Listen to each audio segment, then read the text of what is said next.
No injuries to report. I'm yours. Morning, Adam. Your team has won 17 straight games by one score, which is record obviously, including the Buffalo game.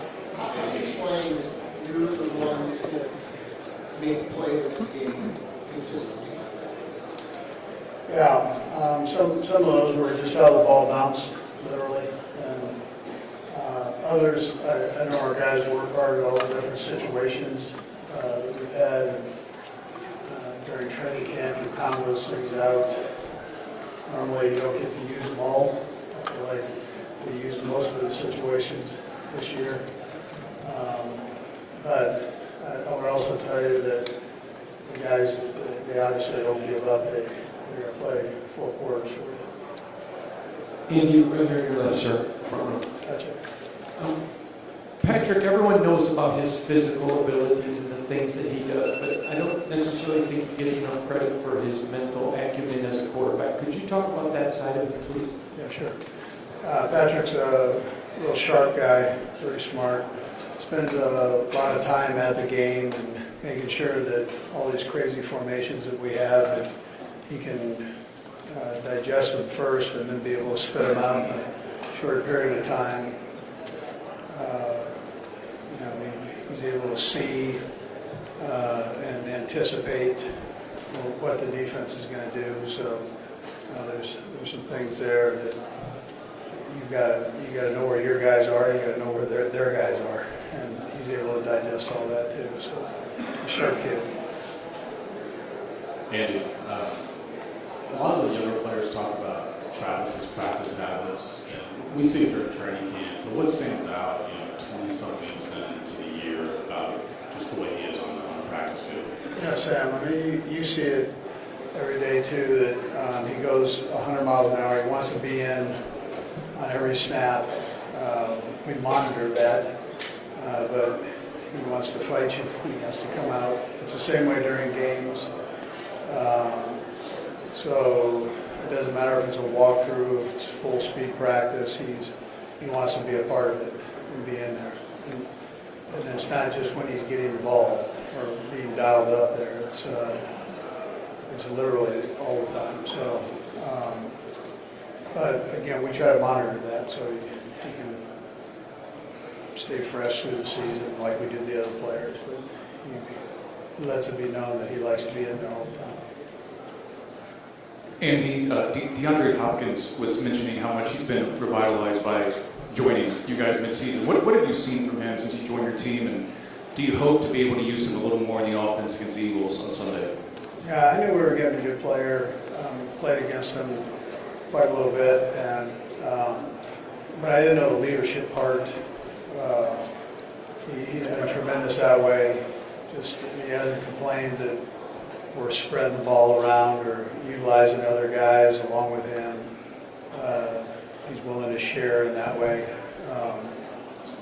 So that whole senior leadership part that he's brought, I really appreciated.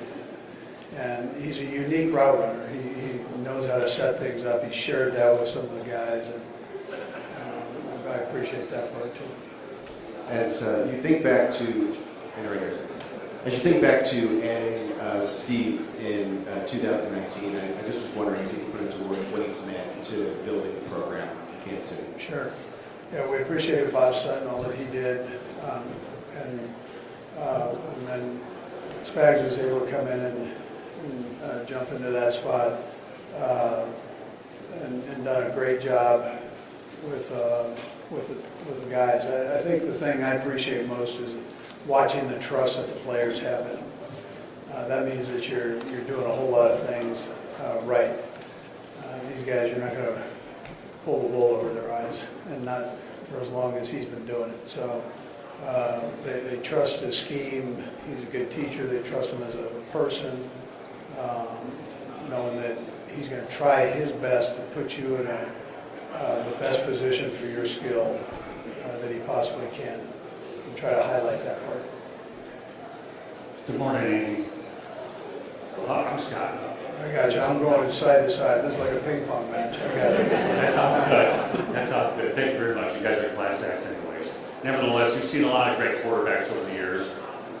Been in this game a lot. Are there any particular legendary quarterbacks that Patrick Mahomes reminds you of? This guy is a poised quarterback under pressure, and we know that his next stop after Kansas City is going to be Canton, Ohio. But I know that there has to be a few guys that come to mind that Patrick probably reminds you of.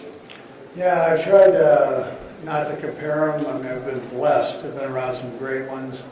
And listen, you can take a little piece out of every guy and say he's kind of like this guy, he's kind of like that guy, but he's really rewriting it for himself. And that's what I noticed about being around the Brett Favres and the Don McNabbs and all these guys, you know, Michael Vick. I mean, all these guys, you know, Alex. The thing goes on, Jeff Garcia. I've been blessed to be around just a ton of them.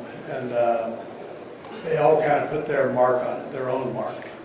And then somebody will ask that question down the road about some other quarterback, and he'll probably say the same thing. Coach will probably say the same thing I'm saying. That they kind of draw. You can draw a little bit from each guy, but it's really what makes him unique. Is that he does so many things so well, and in a tough sport. You know, I mean, there's the mental part of it, and then there's the physical part of it too. And you're back there, and you've got 300-pound men bearing down on you, and you got to make a decision in a split second. And sometimes those 300-pound men land on you, and you get a few of those hit you. That's to be able to get back up and stand in that pocket again. It's some mental toughness that takes place there. Hi, Andy Reid. I'm with Yahoo Sports over here. Okay, here we go. When Howie Roseman was asked this week about his philosophy of building through the trenches and investing consistently in offensive and defensive line, he said that conversations with you really shaped that philosophy. What do you remember about the conversations you two had, and especially if you have any examples of what you taught him? Yeah, sure. I'm a Howie Roseman fan, so I think he does a great job. The way that he's replenished his football team, and it has been something to watch for sure. And he believes in it. He believes in the offensive and defensive line. You kind of start there, and if they're not functioning right, then normally your team's not functioning right, that side of the ball, whichever one it is. So that's the way he's built that team, and you can see that in their strengths there. And then it's the coach's responsibility to take advantage of the strengths that each player has. So, but he's given the coaches an opportunity to be successful with the players that he's brought in, and it's Howie, and then it's the group that he's hired around him too. So that's also part of that job, to bring in the right people. And so he's got some good worker bees there, man, that go out and find these guys, which is important. Yeah, Andy, over to the other side here. Yeah. You clinched pretty early the #1 seed, and you rested guys against the Broncos. Was that nevertheless tough to take as that game was playing out? And did you worry that you would lose a little bit of edge? I wasn't worried about the edge, but I don't like getting my tail kicked either. So they got after us pretty good. I can't tell you I was liking that now. But I didn't feel like we would lose our edge now. Andy, looking at the stats, it appears maybe that fourth down might actually be Patrick Mahomes' best down this year. What does it say about him as a quarterback that can perform so well, potential turnover down, high pressure down? Yeah, fourth downs have been good for us. You're seeing that more in this league now. Make sure I'm answering your question right. I think that's what you said, right? Fourth down. So we have trust in our guys, trust in Patrick, and we trust the game plan. If we've got something there that we feel is a viable play for that situation, we're going to try to use it within reason. So I think that combination, but most of all, having trust in Patrick and the players, I think is big, and knowing Patrick will take care of the football the right way, whether we're running it or optioning or throwing the football. Hey, Coach. Xavier Worthy on your team is the youngest player on either team at the Super Bowl. How does the preparation change between a player like him versus a veteran defender before? Yeah, you know, he's a poised kid, so we're talking about Xavier, and he does it with a smile on his face every day. He comes out and works hard and wants to get better, and all the things that you want from a player he has. So I would tell you he's probably mature, at least in the football world, mature for his age and experience. He jumps in, he's willing to listen, which I think is important. When the teammates are talking, these guys that have a little experience are talking to him, he's taking it all in. So that's not always the case with players. Hi, Andy. Gotcha. Justin Reid is one of those guys that you acquired in 2022 and has been here throughout the championship run. Just what is it about him that's made him such an integral part of this defense and just the team you've been building over this last 3 years? Yeah, well, he's got a good name, so I mean, you know, Justin's a smart kid and a heck of a football player, very tough. He'll come up and introduce himself to you aggressively. So, but most of all, he's a good football player, and he's got the aptitude to take all the stuff in that Spags throws at him, and then be able to make the calls back there and kind of get everybody going in the right direction. Coach, Yeah, front row. front row, gotcha. There's certain be some crucial moments in this game. Do you have a memory of a play or a game where Patrick kind of earned your trust to step up to those big moments? Yeah, I mean, listen, the first game that he started against Denver, his rookie year, when we had already clinched the spot, kind of the same situation we had this year. And he came in and the poise, you could see the poise, you could see the confidence, but there was a humble side to it. And I kind of went, all right, that's pretty impressive. And then some of those great defensive players on their side kept looking over at me going, that I'd had in a Pro Bowl before. They were going, okay, we see why you like him. And so anyways, that's probably where the first trust, firsthand, I mean, we obviously had a lot of trust in him to draft him as high as we did, but and move up to get him. But I would tell you, from a coaching standpoint, being on the field with him, that would have been the first game. Coach, all the way back here. Gotcha. Gotcha.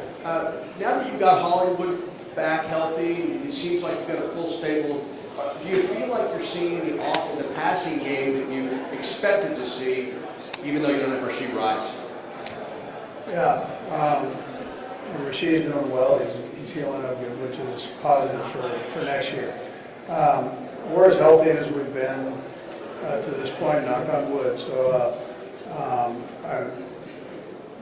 you got to see that the last couple games with with the receiving core at least, and the running backs likewise are doing better there. So, but the receivers, yes, I tell you, them being healthy gives you a better chance. Now we're going against a good secondary on Sunday, and we've got to make sure that we're doing things the right way and so on. Make sure we get these next couple days of practice down. But I feel comfortable with that group. They work their tail off. They've got experience in most areas there, and they love to play. They seem to be on the same page with Patrick. Last two guys. Go ahead, Coach, right here. We've been able to talk with all the players and ask them why they think it's been such a success this season. A lot of them have hinted at the culture of the team. Who do you think sets that in the locker room? Yeah, I'm blessed to have some guys in there really that are real good leaders. Patrick and Trav are the ones that jump out at you. Chris Jones and Bolden. I mean, all these guys. Bolt's a big part of it. Justin Reid, who we asked about. Anyway, there's a lot of good leadership in that locker room. But I'd probably say those top three is where it starts. And they all bring their own personality to it. From Patrick kind of just being that steady part, you get two characters with Kelce and Chris Jones and what they bring. So they can be as serious as can be, and at the same time they can bust the room up. So. Hi, Coach. You talk about leadership. I just need to know, in these moments, where are some of the leadership styles of the leaders that you kind of look to or gain from in these moments? Who do you kind of mock yourself after or go to? Yeah, I've been lucky. I've been around some great coaches, and you know, from high school, from Little League, high school on up, I was blessed that way to have these great coaches through junior college, into the NFL. And then there are some coaches that I met in the NFL, John Maddens and so on, the older guys, particular meals that have been a big influence there. So, working with Mike Holmgren, if you're talking just NFL, working with Mike Holmgren I was very lucky and fortunate to have been on his staff, so watching how he went about his business. Thanks, Coach. Okay, good. Thank you.